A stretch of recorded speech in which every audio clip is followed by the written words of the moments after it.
Buenas noches, ¿cómo están?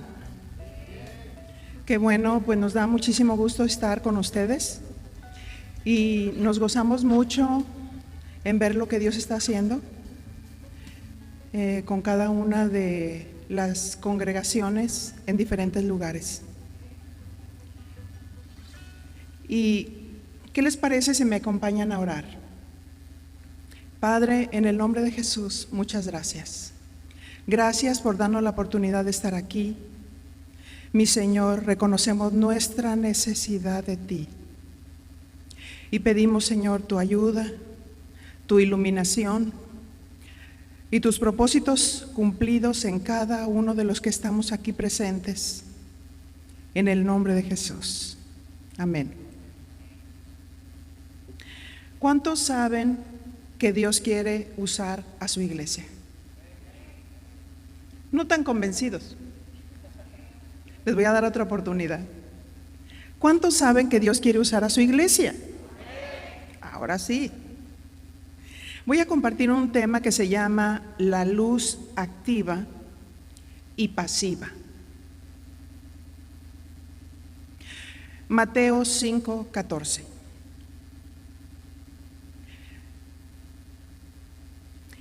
Y aquí nos habla precisamente el Señor a nosotros.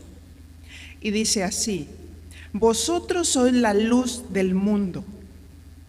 Dile a tu compañero, tú, ¿verdad? Vosotros sois la luz del mundo. Y una ciudad asentada sobre un monte no se puede esconder, ¿verdad que no? La luz siempre estará en un lugar estratégico para alumbrar. Así es que la invitación que Dios nos hace es que alumbremos y no escondamos la luz. Mateo 5:15 dice: ni se enciende una luz y se pone debajo de un almud o debajo de la cama, ¿verdad que no hacemos eso? Sino sobre el candelero, y alumbra a todos los que están en casa. Una luz no se esconde debajo de la cama, pues no cumpliría su propósito. Se pone sobre el candelero, precisamente para que cumpla su función, para alumbrar. Pero dice, a todos los que están en casa. Cuando se pone la luz en el candelero, es la luz pasiva. Es cuando alumbramos con el ejemplo. Porque muchas veces nos vamos a la segunda parte, a la luz activa, que luego vamos a hablar de esto, hablando de la predicación del Evangelio. Pero nos olvidamos de una parte tan importante, y es iniciar, alumbrar ahí en casa, primeramente. Se usa mucho en México un dicho que dice, algunos dicen, eres candil de la calle y oscuridad de la casa, ¿verdad? Porque, amables, hola, ¿cómo estás? Y en la casa ven a la esposa, ayúdame, tienes manos, ¿no? Tienes pies. Candil de la calle y oscuridad de su casa. Porque alumbramos más a los de afuera que a los de la casa. Así es que Dios nos pide que seamos ejemplo primeramente en casa, para que seamos una fuerza y podamos verdaderamente ganar al mundo. Yo he sabido de personas que dicen, no, yo soy un misionero tremendo, pero luego cuando hablas con las esposas, te dicen, es que la verdad, él no trae el pan a la casa. Pero sí quiere ganar al mundo, pero sí quiere predicar, sí quiere conquistar al mundo, pero hay que empezar primero en casa. Gracias. Nada más uno. Así es que Dios quiere que seamos una fuerza para ganar al mundo. Mateo 5:16 dice, así alumbre vuestra luz delante de los hombres, para que vean vuestras buenas obras y glorifiquen a vuestro Padre que está en los cielos. Esta es la luz pasiva, aquella que se muestra con el ejemplo. ¿Y cómo mostramos ese ejemplo? A través de hacer buenas obras. Que después de haber recibido a Cristo en nuestro corazón, Dios preparó esas buenas obras, como dice Efesios, para que andemos por ellas, ¿verdad? Hemos creído y hacemos esas obras, pero porque hemos creído en Dios. Los hijos están observando el ejemplo de los padres, cómo se hablan, cómo se tratan. La esposa espera de su esposo amor que se muestre a través de brindar apoyo con los hijos, a través de su servicio práctico. Una esposa estaba a punto de terminar con su matrimonio. Decía, no más. Siento que estoy sola, siento que tengo un esposo, pero estoy cargando todo porque él es gran proveedor. Pero cuando llega, solo se sienta a encender el televisor, mientras la mujer todavía está trabajando en casa. Así es que ella sentía que su esposo no le mostraba apoyo en cuanto a servir a los hijos, y estaba ignorando las necesidades de su casa. Pero ella, en su desesperación, débilmente empezó a orar.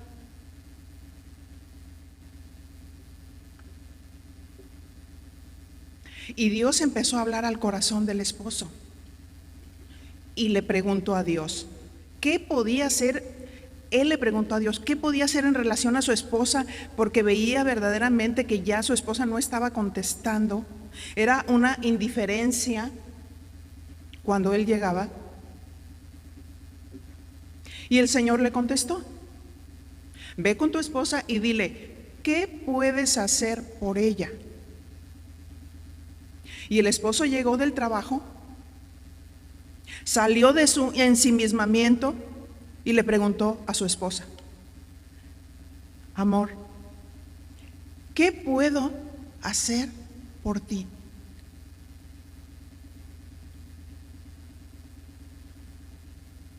Y ella con tono tirante le dijo, pues ayúdame a bañar a los niños. Y él asintió, sí. Claro que sí. Él le vino una luz, le vino entendimiento. Él quería realmente rescatar su matrimonio y tenía que empezar con buenas obras. Tendría que empezar con ejemplo. Así es que él dijo, sí, mi amor, ¿cómo no? Y empezó a bañar a los niños. A pesar de que él venía cansado del trabajo, pero él dijo, lo voy a hacer. Al siguiente día llegó del trabajo y le preguntó a su esposa, ¿qué puedo hacer por ti? Y ella le dijo, prepara las bolsas de basura para que mañana las saques antes de irte a trabajar. Parecía que la actitud de la esposa era menos tirante, hasta un poco amable. El ejemplo de su esposo la estaba convenciendo del cambio que él estaba mostrando. Al siguiente día llegó del trabajo y vio que ella estaba con trabajos múltiples, haciendo tareas con los niños y preparando la ropa para el siguiente día. Y él le preguntó, ¿qué puedo hacer por ti? Y ella le dijo, prepara la cena. Y él empezó a preparar la cena, no solo para cumplir, estaba sintiendo un verdadero amor por su esposa y por sus hijos.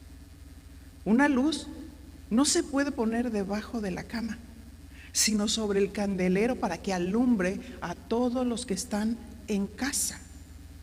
Estaba él contento de sentirse útil, recordando ese versículo que dice, todas vuestras cosas sean hechas con amor.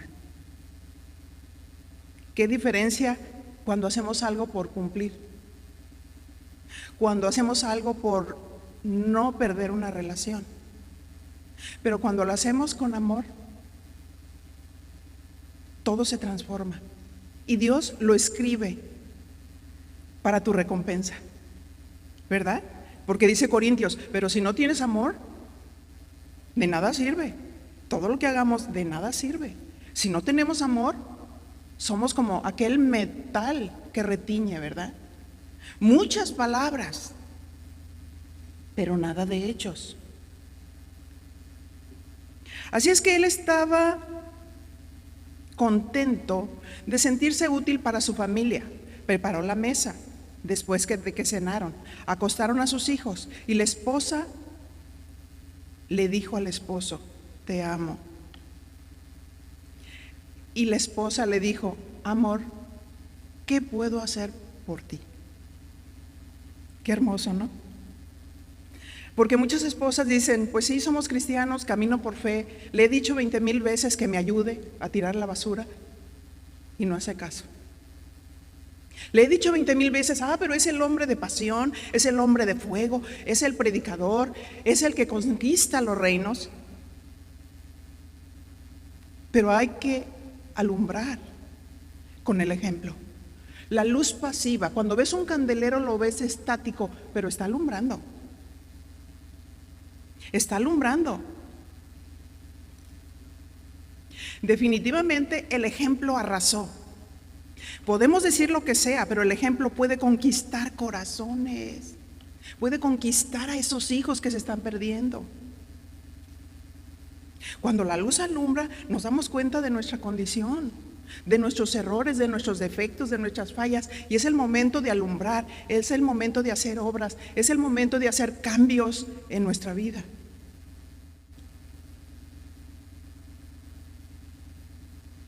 El ejemplo en el contexto de la iglesia, San Pablo le decía a Timoteo, 1 Timoteo 4:12, ninguno tenga en poco tu juventud, sino sé ejemplo de los creyentes, en palabra, en conducta, amor, espíritu, fe y pureza. No te preocupes tanto si eres joven, si te reciben, si no te reciben. Pero sé ejemplo de los creyentes, y a veces queremos ser ejemplos de todos afuera, pero no somos ejemplo de los creyentes, de los que están cerca, de los que nos están mirando, de los que nos están viendo, cómo hablamos, cómo nos comportamos.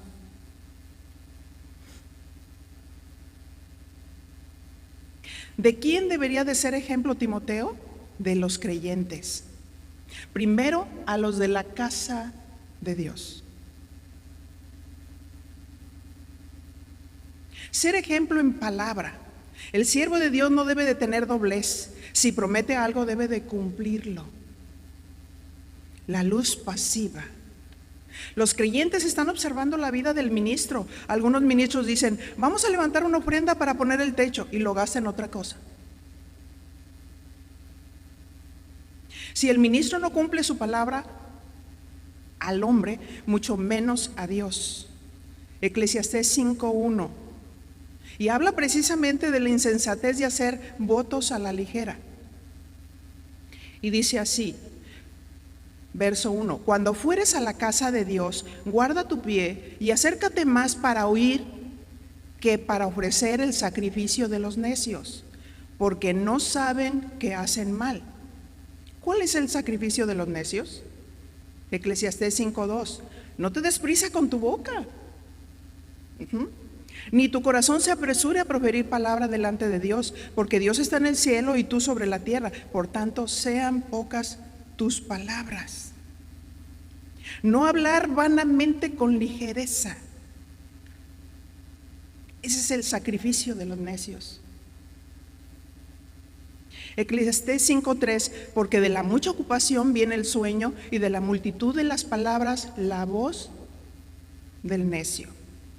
Cuando a Dios haces promesa, no tardes en cumplirla, porque Él no se complace en los insensatos. Cumple lo que prometes. La luz pasiva. Verso 5, mejor es que no prometas, y no que prometas y no cumplas, como la anécdota que contaba mi esposo. Le prometió fidelidad a la esposa y no le estaba cumpliendo. Y fue delante de Dios. Verso 6, Eclesiastés 5:6. No dejes que tu boca te haga pecar, ni digas delante del ángel que fue ignorancia. ¿Por qué harás que Dios se enoje a causa de tu voz y que destruya la obra de tus manos? Donde abundan los sueños, también abundan las vanidades y las muchas palabras, mas tú teme a Dios. Porque alguien que teme a Dios, respeta a Dios, está alumbrando con el ejemplo. Sé ejemplo de los creyentes en palabra, conducta, espíritu, fe y pureza. Más tarde hablaré de la luz activa y les explicaré más claramente la luz activa. Qué importante es la luz, ¿les parece?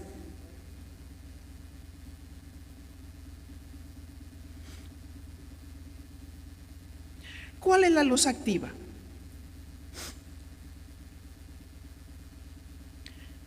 Haciendo un paréntesis. La luz es uno de los atributos de Dios, ¿verdad? Dios es luz. Todo estaba en tinieblas. Pero cuando Dios dijo, hágase la luz,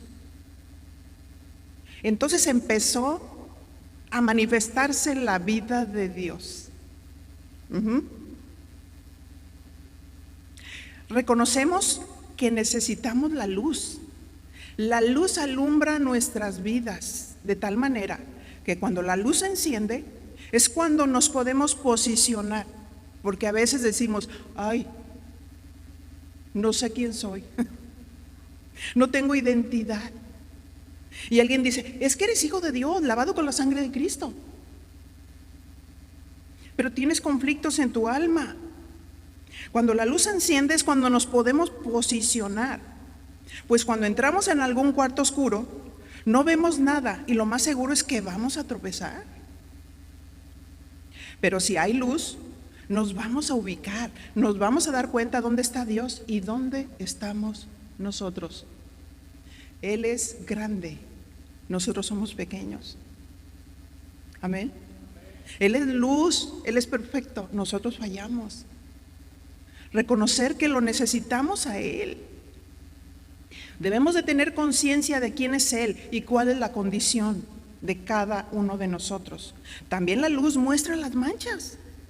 Cuando se enciende la luz se ve claramente las manchas en los vidrios de los muebles, ¿no? En los vidrios, en los muebles, en la madera. Cuando está medio oscurito todo se ve perfecto. Pero cuando viene la luz se evidencia dónde están las manchas. Y cuando la luz evidencia las manchas, es para lavarlas, para limpiar esas manchas. Jesús es la luz y nosotros recibimos esa luz de Cristo. Esa luz de Cristo, su palabra, revela las manchas. Hablando ya espiritualmente. Cuando alguien nos habló del Evangelio, al tomar la decisión de arrepentirnos de nuestros pecados, Dios nos hizo nuevas personas. Según 2 Corintios 5, 17 y 18. De modo que si alguno está en Cristo, nueva criatura es. Las cosas viejas, y aquí, todas son hechas nuevas. Decimos, sí, las cosas viejas pasaron, pero vivimos a veces en el pasado.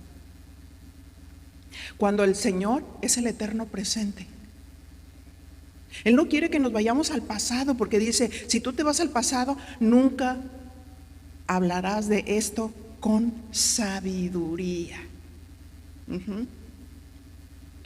Y todo esto proviene de Dios, quien nos reconcilió consigo mismo por Cristo, ¿verdad? Nos reconcilió por Cristo y nos dio el ministerio de la reconciliación. ¿A quién le dio el ministerio de la reconciliación? A su iglesia. Dios nos reconcilió con Él por medio de Cristo. Por esa razón nos dio este ministerio. Qué hermoso es saber que somos sus instrumentos y que podemos reconciliar a la gente con Dios. Podemos amistar a la gente con Dios. Y qué tremendo. No debemos de endurecer nuestro corazón. seguir siendo sensibles ante la necesidad del mundo que se está perdiendo. Algunos dicen de sus familiares, no quieren, bueno, pues que se vayan al infierno. Vamos perdiendo sensibilidad, amor de Dios para rescatar las almas. ¿Cuánta necesidad tiene el ser humano de la luz? La respuesta sería mucha necesidad. Así es que quiero decirle, hablando de un ejemplo, que la luna no tiene luz propia, ¿verdad que no? ¿Por qué? Porque la refleja del sol. Así también nosotros no tenemos luz propia, sino que la recibimos de Cristo. Hay que reconocer eso. La luz la recibimos de Cristo. Él es la luz, Él es la vida. Necesitamos su luz para que alumbre nuestro entendimiento. Necesitamos la luz para que podamos ver nuestras manchas y santificarnos.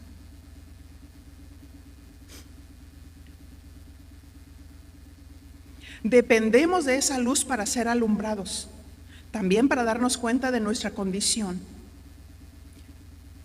Juan 8:12. Otra vez Jesús les habló diciendo, yo soy la luz del mundo, el que me sigue no andará en tinieblas. Qué tremendo, ¿verdad? Sino que tendrá la luz de la vida.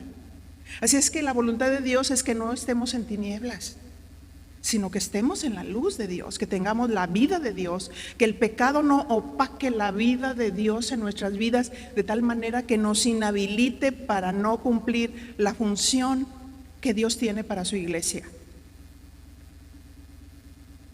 En este verso nos declara que Jesús es la luz del mundo y su promesa es que el que le sigue no andará en tinieblas. ¿Cuál es nuestra función como discípulos del Señor? Nuestra función es ser portadores de esa luz. Y en la parte A del versículo que ya leímos, Mateo 5:14 dice, vosotros sois la luz del mundo. Y esa luz no es para que nosotros la escondamos, es para que nos posicionemos y alumbremos la luz de Cristo.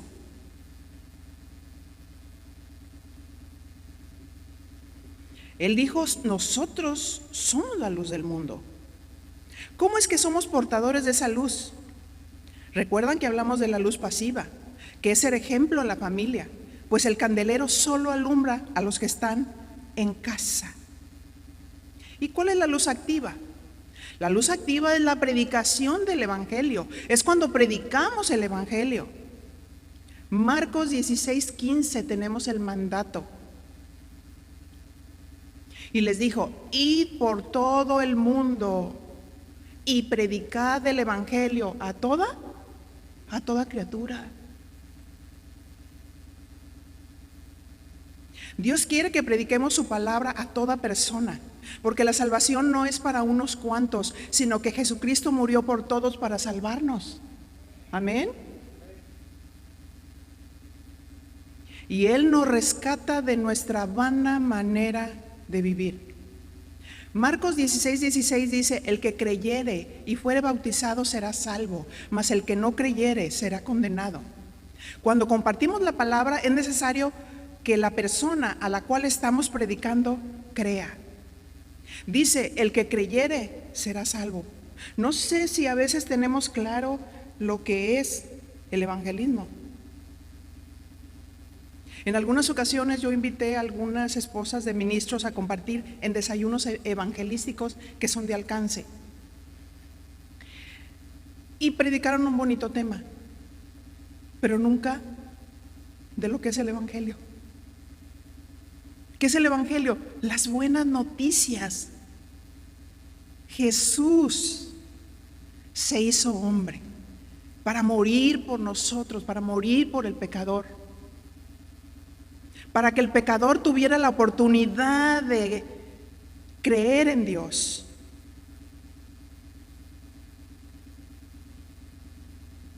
Romanos 10:14 dice, ¿cómo pues invocarán a aquel en el cual no han creído? ¿Y cómo creerán en aquel de quien no han oído? ¿Y cómo oirán sin haber quien les predique?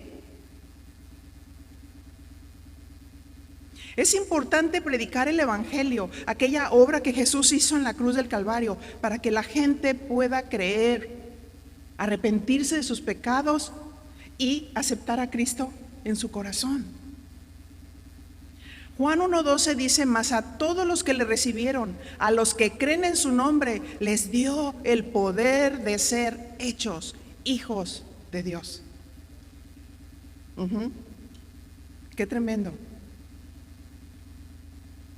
Romanos 10:15: ¿y cómo predicarán si no fueren enviados? Como está escrito: cuán hermosos son los pies de los que anuncian la paz, de los que anuncian buenas nuevas. Dios nos ha dado una gran comisión. Dios nos ha enviado, porque ¿cómo predicaremos si no fuéramos enviados? Es un privilegio ser testigos del Señor. ¿Cuántos creen eso? Que es un privilegio. La iglesia es la que tiene este mandamiento. Dios nos ha enviado, es un mandamiento. Todos podemos predicar el Evangelio. No es de unos cuantos. Todos podemos predicar el Evangelio.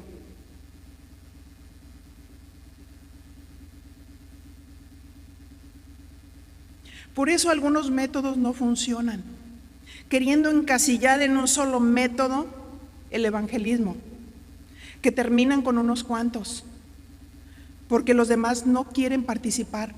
La iglesia es una fuerza. Cada creyente que se reúne en la iglesia es edificado, restaurado, lleno del Espíritu Santo, para salir al mundo a predicar. Cuando nos reunimos en la iglesia, nos llenamos de su presencia. Nuestro vaso se llena. La palabra nos satura y nuestro vaso se llena, y cuando salimos estamos repletos. Y en ese estar repleto salimos al mundo. Y un médico gana a otro médico, y un afanador a un afanador, y una enfermera una enfermera. La iglesia es la fuerza de Dios.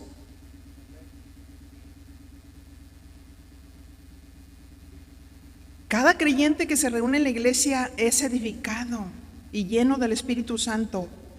Por eso es tan importante que los pastores prediquen la palabra de Dios, que los expongan a la presencia de Dios, donde adoramos a Dios, donde ministramos a Dios, y luego Dios nos ministra a nosotros.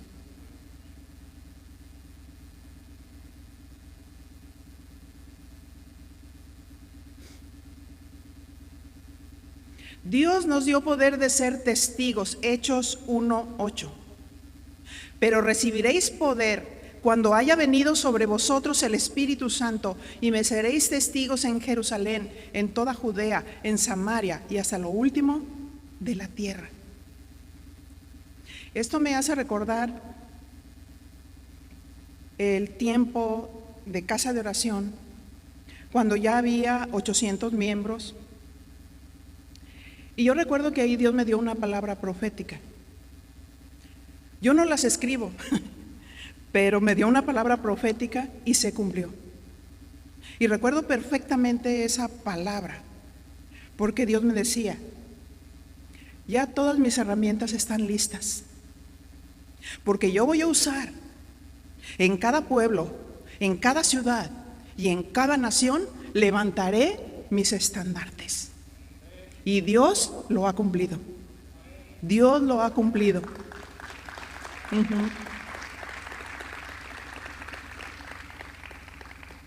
Así es que Dios quiere que seamos testigos en las ciudades, en los pueblos, en las naciones, hasta lo último de la tierra. Ellos estaban unánimes juntos y recibieron el poder de lo alto. Lo vemos ahí en Hechos 2. Cuando llegó el día de Pentecostés, estaban todos unánimes juntos, y de repente, diga conmigo, de repente, vino del cielo un estruendo como de un viento recio que soplaba, el cual llenó toda la casa donde estaban sentados. Y se les aparecieron lenguas repartidas como de fuego, asentándose sobre cada uno de ellos, y fueron todos llenos del Espíritu Santo, y comenzaron a hablar en otras lenguas según el Espíritu les daba que hablasen. Pero al recibir el Espíritu Santo, ellos serían testigos en cada una de las ciudades. Aquí podemos aprender un principio. Hay órdenes generales y órdenes específicas. Quiero crear una conciencia de la obra del Espíritu cuando predicamos el Evangelio. Las órdenes generales las tenemos: id y predicar el Evangelio a toda criatura. La orden específica es cuando el Espíritu Santo te dice dónde y con quién. En Dios no hay métodos. A veces usamos métodos, pero si hay un método, debe seguir al principio y no el principio al método. Pero qué maravilloso es predicar el Evangelio cuando Dios nos guía.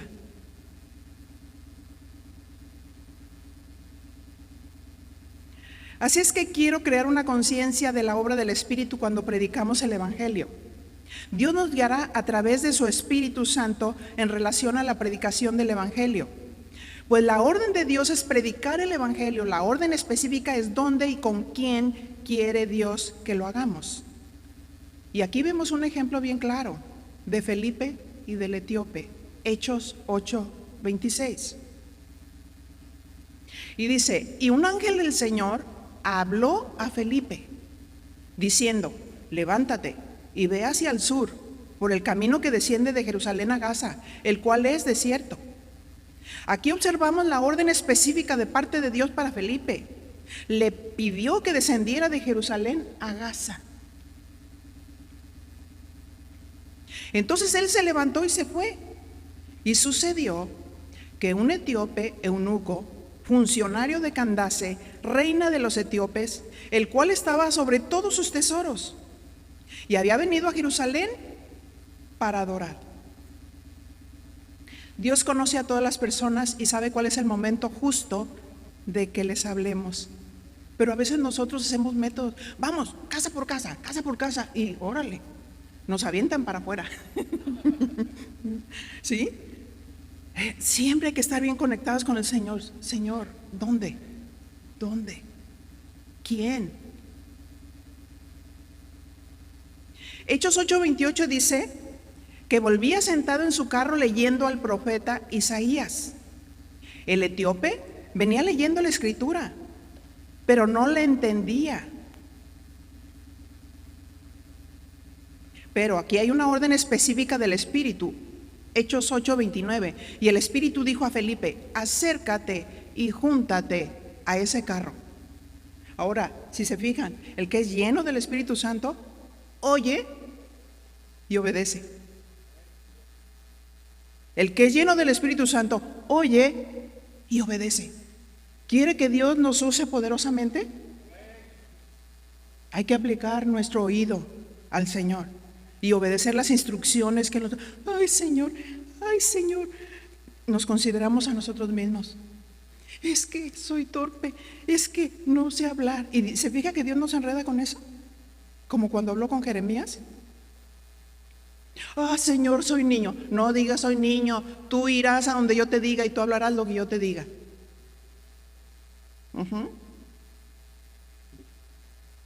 Acércate y júntate a ese carro.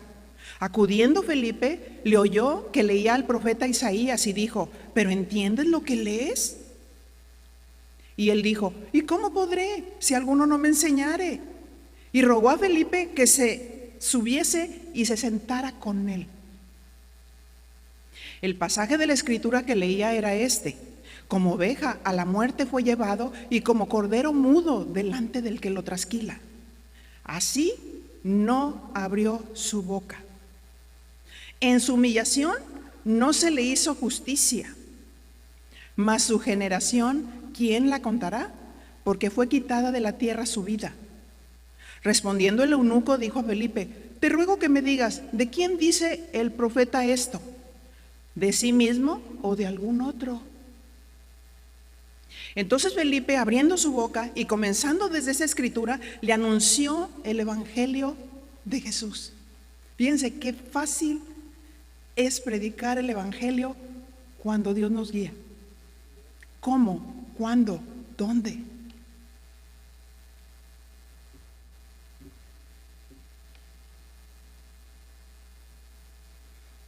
Hechos 8:36, y yendo por el camino, llegaron a cierta agua, y dijo el eunuco: aquí hay agua, ¿qué impide que yo sea bautizado?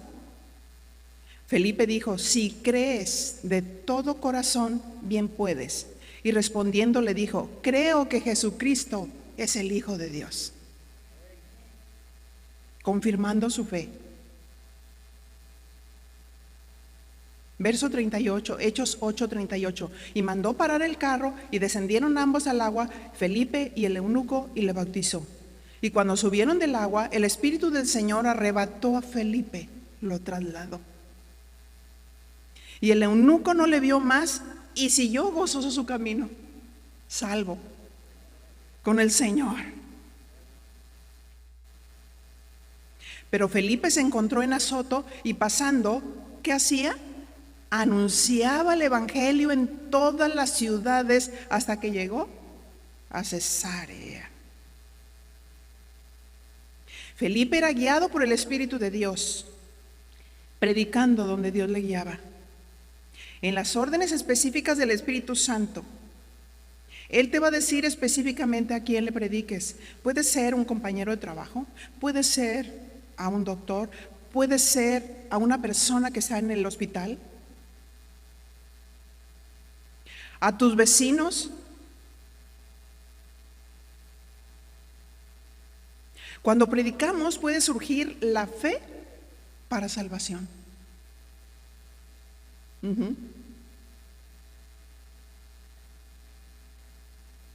Cuando me convertí, empecé a predicar el evangelio. Diga conmigo, ¿hace cuánto, verdad? Muchos años. Y recuerdo que fui al mercado de San Juan de Dios. ¿Algunos saben cuál es el mercado de San Juan de Dios? ¿Han ido alguna ocasión? Sí, los de Guadalajara. Es un mercado muy típico, donde venden mucha fruta, verdura, jugos de caña, de frutas naturales, comida al por mayor riquísima.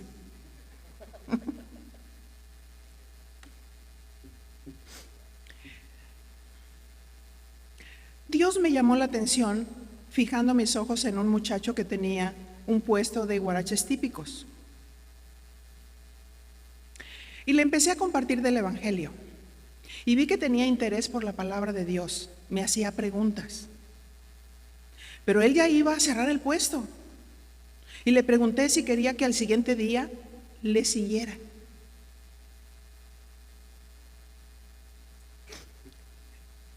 Le siguiera compartiendo. Y me dijo que sí, que fuera a las 6 p.m. Llegué a las 6 p.m., pero ya había cerrado. El enemigo no lo quería soltar, pues me di cuenta que tenía una preferencia sexual. Y me desanimé un poco porque no lo encontré. Y le pregunté al Señor, ¿qué hago? Había tenido dolor y compasión por ese joven. Y el Señor me dijo, rodea todo el mercado y párate en la esquina. Yo obedecí lo que Él me dijo. Rodeé todo el mercado y me paré en la esquina y encontré una voz detrás de mí que me dice, Vicky. Y me dijo, la verdad, me estaba escondiendo de ti. Y yo sentía cómo Dios estaba hablando a través de mí. Y le dije, ¿sabes que de Dios no te puedes esconder? Porque Él sabe todo y conoce todo. Y Él me dijo, ven a mi casa para que le comparta a mi mamá. Fui a su casa y le compartí también a su mamá. Y Él me confesó las luchas tan tremendas que tenía con Satanás porque le incitaba para matarse.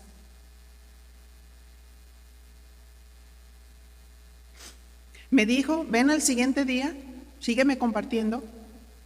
Y me hizo lo mismo. Llegué y estaba todo cerrado. Y le dije al Señor, ¿qué hago? Y Dios me dijo, sube hasta el 3er piso y ahí lo vas a encontrar. Yo estaba muy chica en el Señor y no pensaba en muchas cosas. Y muy osada. Tenía el fuego y tengo el fuego, la pasión de Dios. Y entonces me subo hasta el tercer piso. Y ahí lo encontré. Cuando me vio, no lo podía creer. No podía creer que yo lo había encontrado y le dije, pero era como Dios diciéndole, ¿qué estás haciendo aquí? Sentí como esa fuerza, esa voz de Dios que le hablé con autoridad.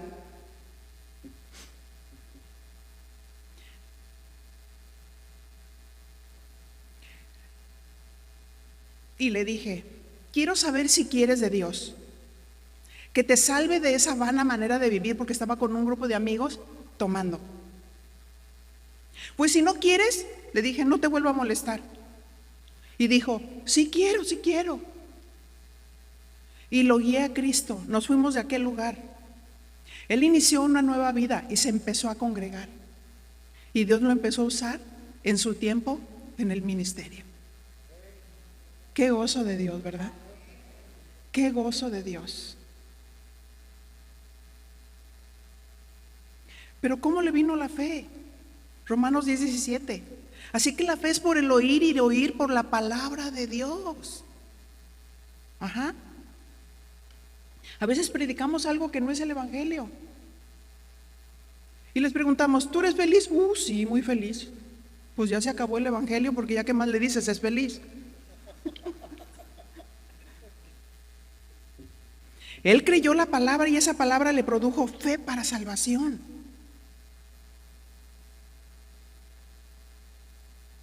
Pero ¿en quién está la vida? ¿En nosotros? No, la vida está en Jesús. Juan 1:4. En Él estaba la vida y la vida era la luz de los hombres.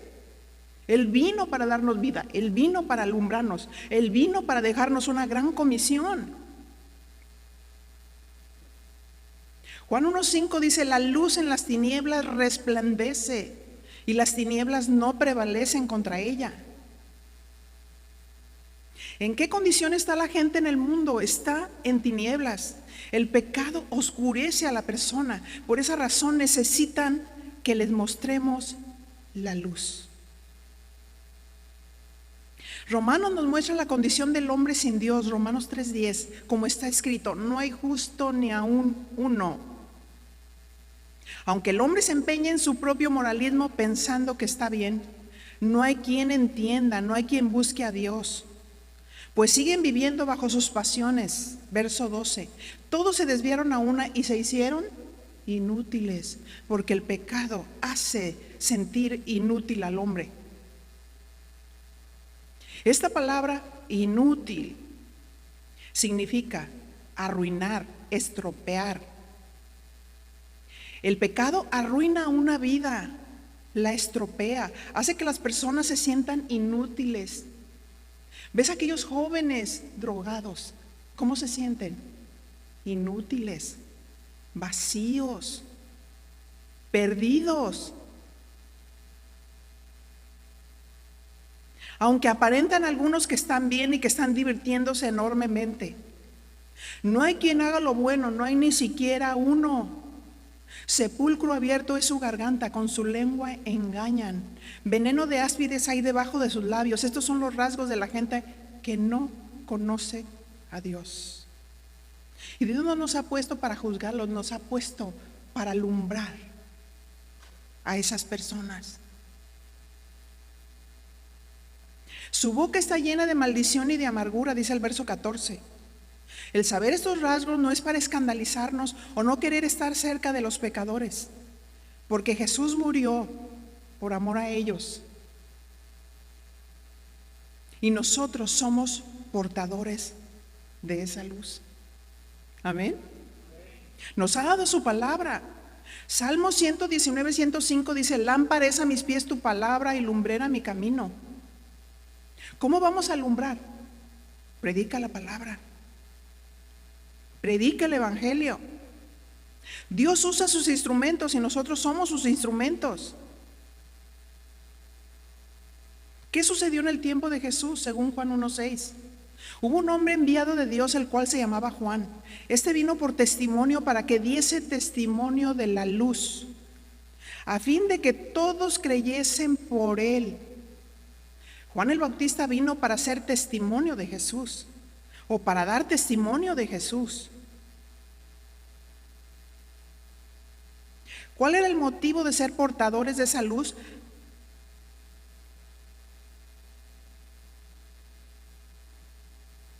Dar testimonio de Jesús a fin de que todos creyesen en él. Dios quiere que seamos embajadores, llevando la predicación del Evangelio como si Dios rogase a través de nosotros. Segunda de Corintios 5:20. Así que somos embajadores en nombre de Cristo, como si Dios rogase por medio de nosotros. Voltea a ver a tu compañero y dile: embajadora, embajador. Somos embajadores de Cristo, como si Dios rogase por medio de nosotros, o rogamos en nombre de Cristo, reconciliaos con Dios. ¿Qué significa reconciliación? Es la acción de reconciliar o reconciliarse. La reconciliación pone término al procedimiento de separación. El hombre está separado de Dios, pero cuando le mostramos la luz, entonces se reconcilian con Dios. Se arrepienten verdaderamente de sus pecados, se dan cuenta de su condición. Así es que al reconciliarse el hombre con Dios pone término a la separación y se produce una relación amistosa. Esa es nuestra labor, pero Dios quiere que prediquemos el Evangelio en el poder de Dios, con sabiduría, pero también con las señales que siguen a la palabra. Mi esposo comentaba, muchos dicen que en estos tiempos ya no hay dones, no hay milagros, no hay sanidades. Yo les pregunto, ¿sigue habiendo enfermos? ¿Sigue habiendo endemoniados? ¿Sigue habiendo oprimidos? Pues Cristo está vivo. Cristo está vivo. Amén.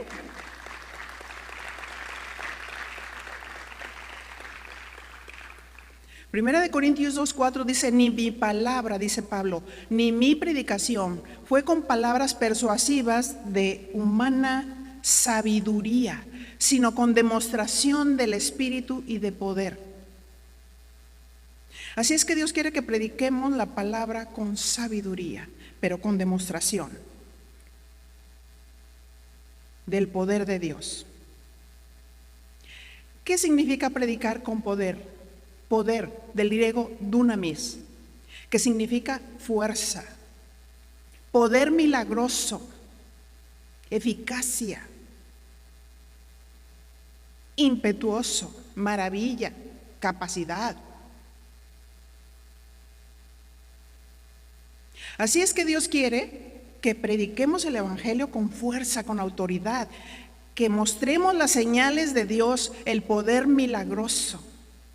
Yo recuerdo que mi esposo y yo estábamos empezando a predicar el Evangelio y empezamos a reunir a alguna gente en el departamento. Y nos dijeron, ¿pueden ir a orar por un paralítico? Y nos miramos él y yo, y me dice mi esposo, yo le predico la salvación y tú oras por sanidad. Y yo le digo, órale.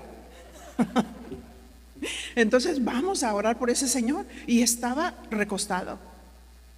Parece ser que le había dado una embolia y no se podía mover mucho. Y yo recuerdo que en ese momento yo sentí que Dios quería imprimir su poder en su cuerpo, en sus piernas, y le dije a Chuy, ayúdame, sí. Y Chuy lo estaba cargando y yo estaba así, bien morado porque estaba pesado, como diciendo, ya párale, ¿no? Y yo hablándole a los huesos. Pues, ¿qué creen?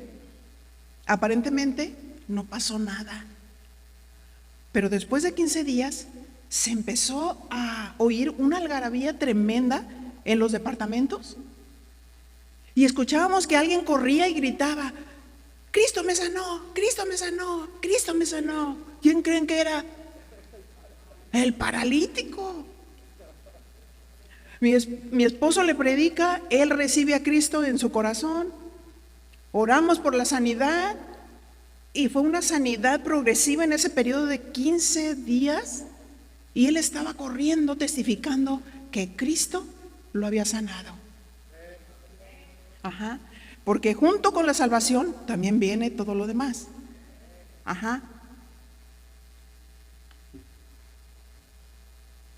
Marcos 16:20 dice, y ellos, hablando de los discípulos, saliendo, ¿qué hicieron? Predicaron en todas partes, ayudándoles el Señor. ¿Cuánto necesitamos la ayuda de Dios? Ayudándoles el Señor y confirmando la palabra con las señales que la seguían. Porque fíjate,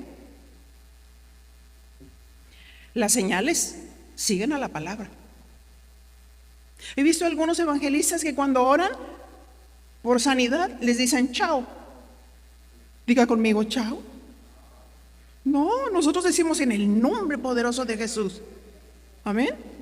En el nombre de Jesús recibe la vista. En el nombre de Jesús se afirman los tendones, los huesos. En el nombre de Jesús se seca la enfermedad. En el nombre de Jesús. ¿Cómo que chao? No, las señales siguen a la palabra.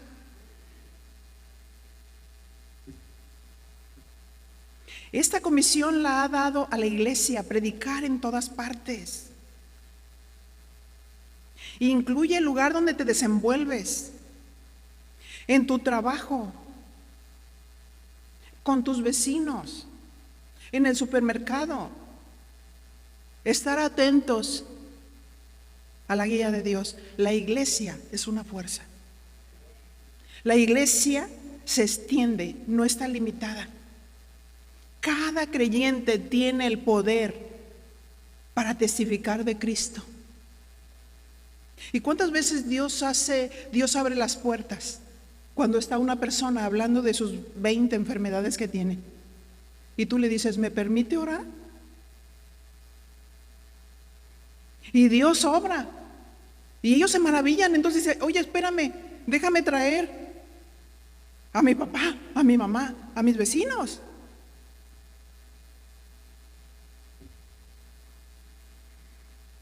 Así es que la iglesia es una fuerza. Dependamos de Dios. Él nos quiere ayudar. Él nos quiere hablar. Él nos quiere dirigir. Porque nosotros no somos curanderos. Nosotros somos hijos de Dios, instrumentos de Dios, que Dios le ha placido poner en nosotros sus dones. Porque el Señor Jesús, cuando oraba a alguien, lo hacía con amor y compasión. Hay algunos que tienen dones, pero se jactan de esos dones. Y Dios quiere que lo que nos mueva para orar a la gente es el amor de Dios. Porque dice que la fe obra por el amor. La fe obra por el amor. ¿Cuánta gente se sana cuando verdaderamente está sintiendo que le amas?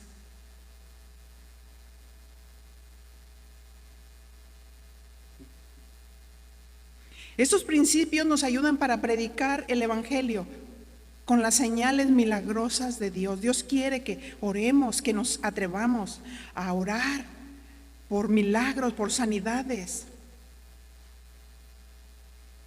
El poder Dunamis se quiere manifestar. Cuando los apóstoles predicaban, les seguían las señales. Hay que mantenerse fieles a Dios y al evangelio de Jesucristo. En algunos lados dices, no, mira, no digas Cristo, no digas sangre, no digas esto. Entonces, ¿es evangelio? No es evangelio. Somos embajadores del Señor, como si Dios rogase por medio de nosotros. Concluyendo, Dios quiere que seamos la luz pasiva, que seamos ejemplo en nuestras casas, para que nuestro testimonio sea poderoso afuera. Mientras alumbramos y la gente ve el testimonio, es una puerta abierta para predicar el evangelio. Debemos predicar con la guía del Espíritu y con poder milagroso. Sé el embajador que Dios te ha llamado para mostrar la luz pasiva, pero también la luz activa. Predicar con el ejemplo y predicar verbalmente su palabra. Esta es la misión de la iglesia. ¿Cuántos aceptan este reto? Vamos a orar. Padre, en el nombre de Jesús, aquí estamos. Somos tu iglesia, mi Señor, por la cual tú moriste, mi Señor. Sabemos que tú eres la luz y la vida, que tú siempre quieres alumbrar nuestra vida para que nosotros podamos alumbrar. Sí, mi Señor, aquí estamos con un corazón abierto y sincero. Y si esa luz ha mostrado nuestras manchas, permite que nosotros los veamos claramente, para que no haya ningún impedimento,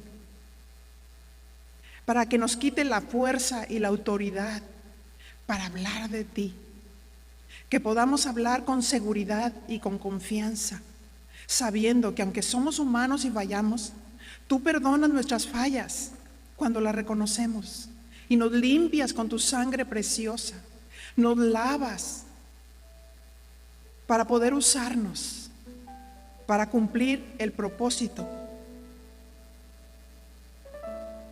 por el cual, mi Señor, te hemos nosotros recibido y conocido. Somos tu iglesia, somos la fuerza. Nos has dado ese mandamiento y queremos cumplir ese mandamiento. No callar. Mi Señor, abre nuestros sentidos espirituales para poder ver como lo hizo Felipe, para poder sentir en determinado momento a quién le vamos a hablar, a dónde vamos a ir. Oh sí, mi Señor.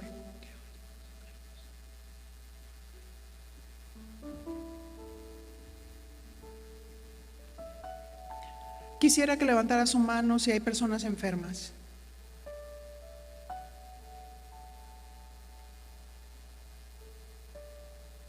Póngase de pie, por favor, ahí.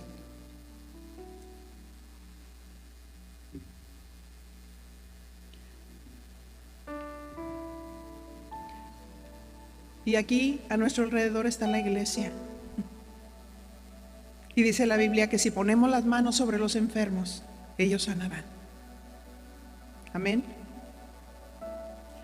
Tú que estás alrededor y ves a una persona que está de pie, levántate y ponle la mano. Tú tienes el Espíritu de Dios. Tú tienes el poder de Dios. El Señor lo dice en su palabra. Impondremos las manos sobre los enfermos y ellos sanarán. Oh, mi Señor, tú eres Dios Todopoderoso, Señor de todo.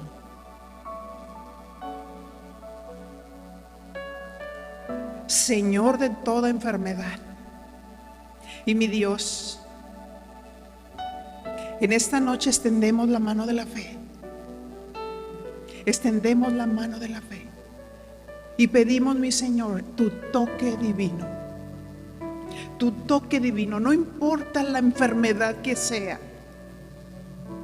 Ante el Señor se doblará toda rodilla. El temor y el gemido huirán. Los tormentos se irán en el nombre de Jesús, en el poder del Espíritu Santo. La ansiedad se controla en el nombre de Jesús, en el poder del Espíritu Santo. En el nombre de Jesús. En el nombre de Jesús remitimos toda enfermedad a la cruz del Calvario, porque Él llevó toda dolencia y toda enfermedad, y por sus llagas hemos sido curados. El enemigo no tiene autoridad, ni parte ni suerte con nosotros. Su presencia reposa en nosotros en este momento y está tocando su cuerpo.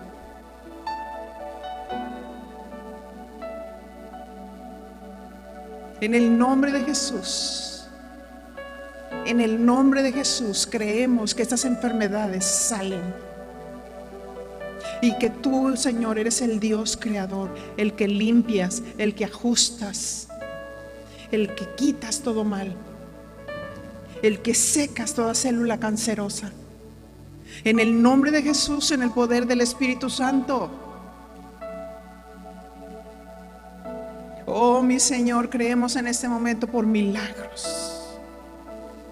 Milagros, Señor. Solamente tú lo puedes hacer, Dios. Dios Todopoderoso, desciende en este lugar. En el nombre de Jesús. Ahora dele gracias, dígale gracias, Señor. Gracias, Señor, por mi sanidad. Gracias, Señor, por mi sanidad. Porque tú eres bueno. Para siempre es tu misericordia. Para siempre es tu misericordia. Te damos gracias por esas sanidades milagrosas. En el nombre de Jesús, en el poder del Espíritu Santo. ¿Por qué no le da un aplauso muy fuerte a Dios?